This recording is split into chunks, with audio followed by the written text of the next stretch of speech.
you so much. Very interesting note.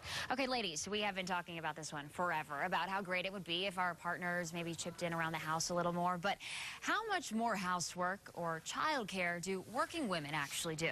And is that gap closing at all? The Now's Tori Dunnan joins us with Shari to explain.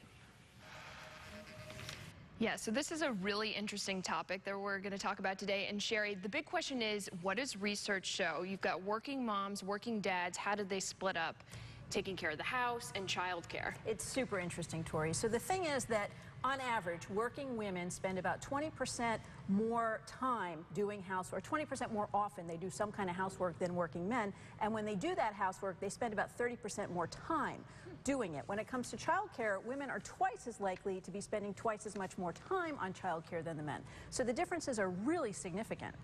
I think I have it pretty good at home. My husband is super helpful, and it's pretty much 50-50. We always say it's kind of a team sport, but it sounds like it's changed over the past few years. Well, here's the thing. We've made workplace equality a very hot top-of-mind topic, but the needle has really hardly moved when it comes to home place equality. So women actually face two glass ceilings, one in the home and one in the workplace, and one is not going to change without the other. Right, you know, a lot to think about. And how do you kind of move that needle to make it more even? Well, we've got a couple tips. The first is what I call playing the fitness card. So everyone wants to lose weight. Few people realize that you can actually burn between 80 and 200 calories an hour doing typical household chores like laundry or the dishes, those kind of things. If that's something that would resonate in your house, go ahead and pull those statistics from the internet, post them on the refrigerator. Another approach is based on research that shows that some men prefer household chores that involve equipment or dangerous chemicals, things like, you know, manly type things. Yeah. So if that's your guy, maybe you want to buy one of those more complicated vacuum cleaners with the attachments and stay away from the floral scented and flowery type cleaning fluids. Also, men tend to like heavy lifting type activities. So there are several different approaches that are really along those lines.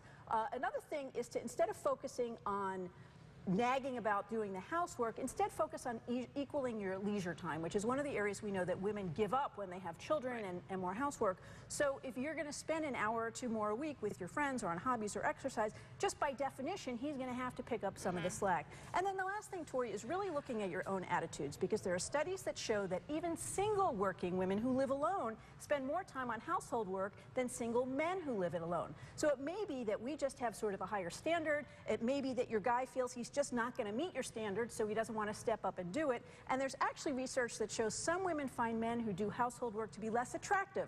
So you need to think, well, some women do. So you really need to think about your own attitudes. We do know that women who rise in the workplace tend to be more relaxed in the home place about these home chores. Wow, that's all really interesting stuff. So it sounds like, you know, kind of help push them along with maybe a list and then make it more manly, it's perhaps. all about being more aware, and then with that awareness, you can make choices based on conscious outcomes. All right, something for everyone to think about this new year. Thanks, Shari. And Ashley, back to you. Interesting. Do you do chores around the house?